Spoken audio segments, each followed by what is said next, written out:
Did you hear about John Lamar? No, what happened? He was at home with his wife and he just stopped breathing. He wasn't even sick before that. His wife called 911 and the EMTs resuscitated him. They took him to the hospital where they put him on a breathing tube. But he never regained consciousness. That's terrible. Never even spoke to his wife again. Mm-hmm.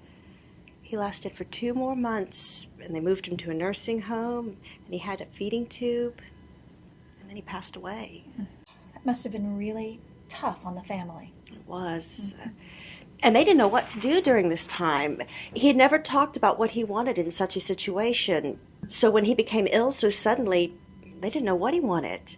So they just ended up doing everything. I mean, after all, he'd seemed so healthy and well before all this. And even after all that, he still died.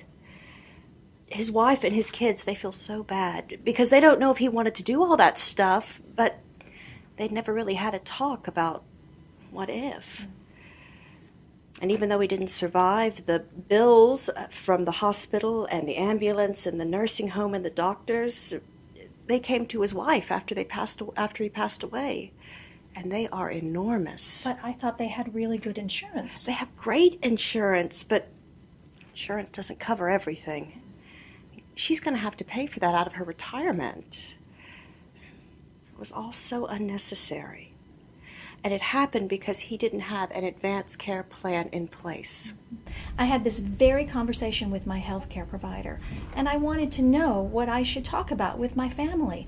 And she handed me some information to read and websites to go to read more about it.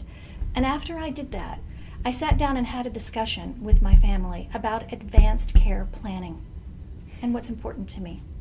And now they know what they should do in case I'm unable to tell them.